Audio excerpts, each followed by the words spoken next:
Okay, this is part 3 for Thursday, the 28th. We will leave the article about the stimulus checks so that you now have time with the vocabulary that I reviewed or previewed. I always say that, previewed. You will have time then to now read and think about that article a little bit, and then our first lesson when we come back for next week's lessons will be to read, and I will discuss the article with you. As a housekeeping item, let me mention also the test that I sent to you by email. You should have that in your inbox using class marker. Please let me know if you have any difficulty with that. This is really just a review. It is not difficult, and you may certainly use whatever devices or tools you need to answer those questions. Take as much time as you need to do that before you submit it.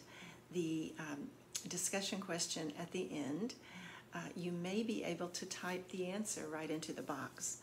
However, if you can't, just handwrite it and send a picture. One paragraph is absolutely fine. If you wish to write more, if you want to write a full essay, that is also great. It doesn't matter. I know that everyone's busy. Do what's comfortable for you, and I'm fine with that. All right, as in any language, we have certain words that are very much a part of our everyday speech. They're casual, they're common, but oftentimes we overuse them. This is true for words and phrases, of course, that we always sort of fall back on. One of those in English is pretty much. We'll be exploring some other ones of these in weeks ahead. But one is pretty much. I pretty much use pretty much a lot, okay? We know that pretty in English is an adjective that describes something that is pleasing to the eye, a pretty home, a pretty garden, a pretty lady, a pretty child. We use pretty to describe pleasing to the eyes quite often. We use pretty much to give a sense of degree and certainty or uncertainty about something. And oftentimes it is up to the way in which we say that phrase, that the expression that we use, that the other person determines a little bit about to what extent we are speaking, favorably or unfavorably, with certainty or uncertainty about something. So if I said, it's pretty much a cloudy day, you would know that it's kind of an uncertain thing, okay? It's cloudy, but not entirely, right? If I said, it is pretty much a cloudy day, I'm more emphatic with my words. I've got those big eyes, and I'm saying it in such a way as to show that I'm certain about that. It is pretty much a cloudy day. Okay, so a lot depends on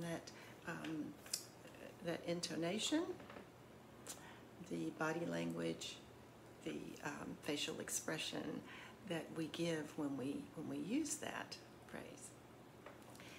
Well, what if we try to use some other words that will be more clearly communicated to our listeners? that will let them know immediately whether we're talking about something that we feel certain about or that we feel less certain about. So let's talk about putting pretty much to bed, okay? Let's use it less. Let's let it rest. And let's try some other words in substitute of that, okay? We certainly know that we can use kind of and sort of. Now those are definitely very casual words in English, and they do speak more to the uncertain side of pretty much. I'm kind of feeling okay today. I'm sort of unhappy about that decision, okay? It's letting someone know that we are in the middle somewhere, okay?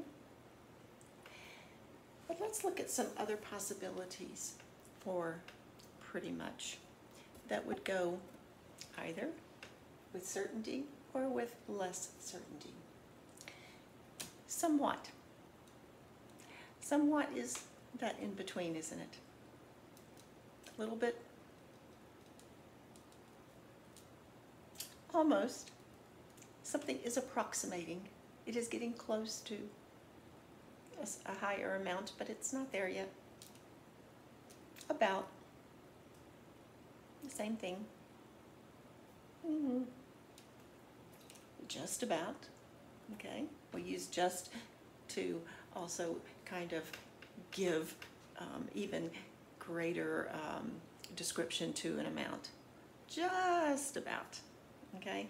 Close to. And our next one is close to. Approximately. Approximately is a good word, and usually it has to do a little bit more with things that can be measured.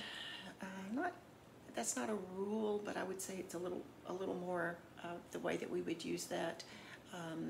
And I'll give you some examples in a minute. I think that will help with that. Fairly. Fairly can mean that something is fair, equal, okay? Play the game fairly. You might say to your children, play fairly. That means everybody gets a turn, follow the rules. But we also use fairly to mean that something is approximating or getting close to the right amount, okay, or a certain amount. Nearly, we use in that same way, getting very close to a particular degree, amount of something. This one is possibly new to you. Downright. Downright means all the way, okay? So if I use that, I'm very certain. Downright. Completely. Absolutely. And one that I just used a few minutes ago. Where's my blue marker? Here it is. And I'll just have to squeeze it in here. Entirely. And the list could go on and on. We could take our thesaurus and really grow this list, couldn't we? Let's try a few of these out together. Let's try this sentence here. The spiciness of this barbecued chicken is pretty much perfect. All right, perfect. Here, it gives us a big clue as to how we're using pretty much, all right? It may also have a lot to do with how we say it. The spiciness of this barbecued chicken is pretty much perfect. I mean, it is almost there. Let's substitute. The spiciness of this barbecued chicken is downright with me. The spiciness of this barbecue chicken is downright perfect. Couldn't be any more perfect. That's it. The spiciness of this barbecue chicken is completely perfect. Let's try it with absolutely. Read with me. The spiciness of this barbecue chicken is absolutely perfect.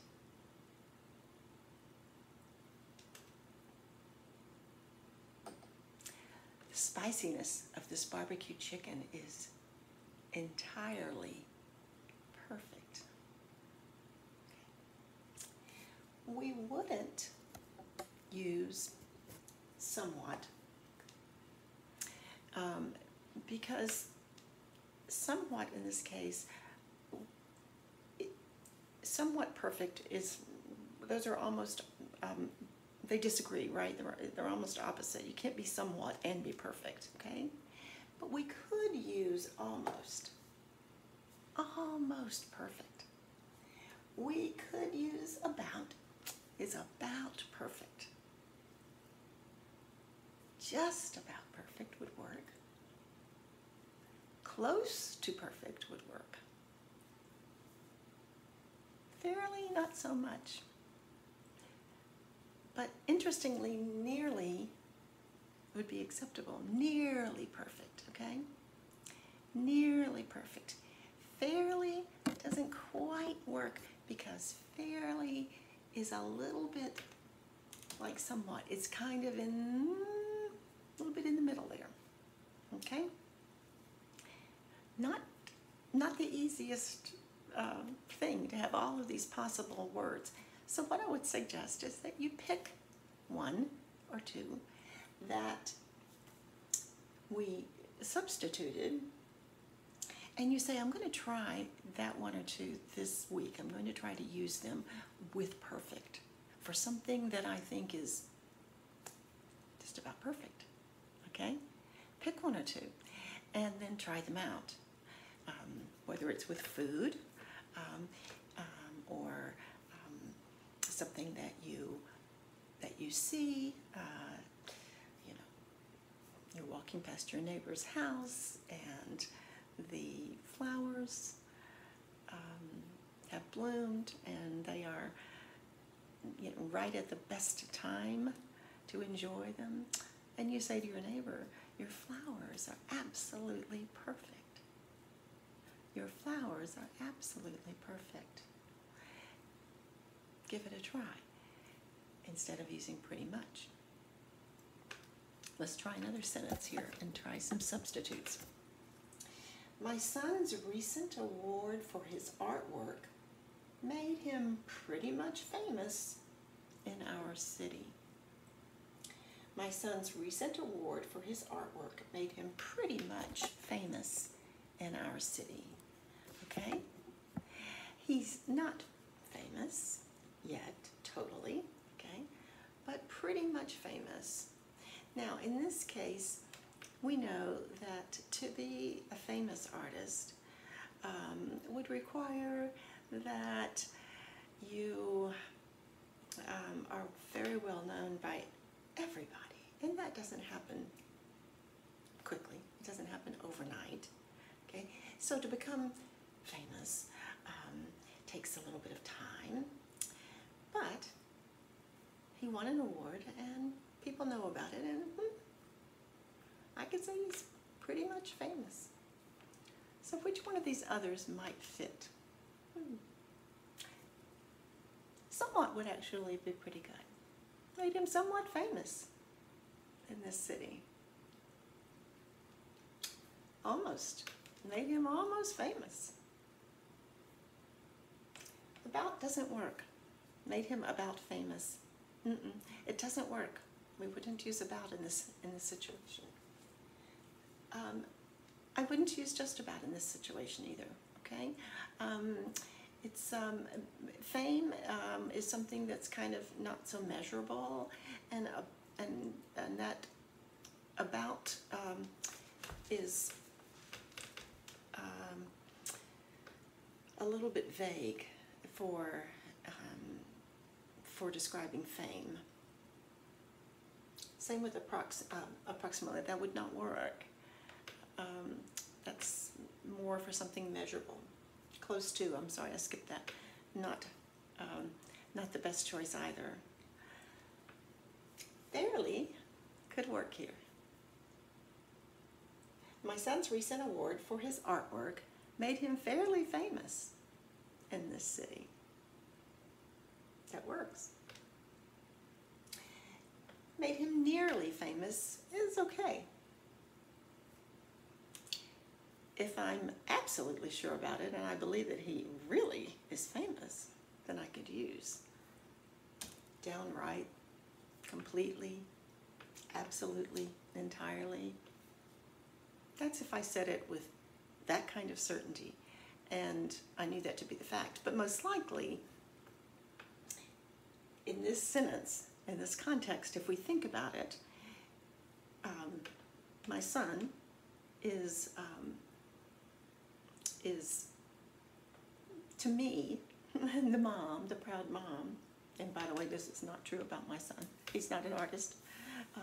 But the proud mom sees her son as having gained fame. So let's try a couple of these together. Let's try somewhat. Let's read it together. My son's recent award for his artwork made him somewhat famous in this city. Let's try almost. My son's recent award for his artwork made him almost famous in this city. Remember, I said that we would skip this and we would skip this, but we would try fairly, okay? My son's recent award for his artwork made him fairly famous in our city. Okay? Now, change the expression, your son, you are certain that your son is famous. There's no doubt about it, because maybe he's had lots of awards before and people have gotten familiar with his artwork, and now it's a big deal. So we're sure. My son's recent award for his artwork made him downright famous in our city. Let's try entirely. My son's recent award for his artwork made him entirely famous in this city. Everybody knows it. All right. The last one. Excuse me, when I bend down to pick things up, it's because I really don't have I don't have room for a table. If I have a table, then I can't reach the board. It's kind of hard. All right, last sentence here. I'm pretty much bothered by the scary things I see on the news every day. If I'm only slightly bothered, okay, which is another good descriptor, means I'm okay about it. Doesn't really worry me or upset me. So really this depends on the degree to which we want to emphasize. We can say it in such a way that we really show that we are certain about being bothered, or that we're kind of okay about it. So let's try. Let's try both ways. I'm going to try it with great certainty. I'm pretty much bothered by the things I see on the news every day. Very certain. What about this? I'm pretty much bothered by the things I see on the news every day. Do you hear that slight questioning tone in my voice, even though this is a statement? It's not a question. My tone is a little bit questioning. It's because I'm not being very, certain in my expression of this. So I could try somewhat. If I use somewhat, I'm going to keep that kind of questioning, slightly uncertain tone. I'm somewhat bothered by the things I see on the news every day. Say that with me and try putting that intonation there. I'm somewhat bothered by the things, by the scary things I see on the news every day. I'm somewhat bothered by the scary things I see on the news every day. But let's insert great certainty here. Let's try completely. I'm completely bothered by the scary things I see on the news every day. You try it. I'm completely bothered by the scary things I see on the news every day. Okay. We are giving a very strong impression. Let's try fairly. If we say fairly, we're going to be kind of in the middle. I'm fairly bothered by the things, I'm sorry, I keep saying that. I'm fairly bothered by the scary things I see on the news every day. Say it with me. I'm fairly bothered by the scary things I see on the news every day. Do you see how it's more than just word choice, okay? We want to vary our words and not always use the same words or same phrases. In this case, the pretty much, or the sort of, or the kind of. They're fine, and you can use them a lot, and I do. But we can substitute some of these other words. It greatly depends on how we say it. Expression, intonation, body language, facial language, pace of how we say something, and whether we say it with that emphasis on each word or whether we say it more casually, more loosely. All of these things work together to tie that up into a package. Give it some practice. Try it out. Choose only one or two you want to work with and use those and get comfortable with those first. Bye, everyone.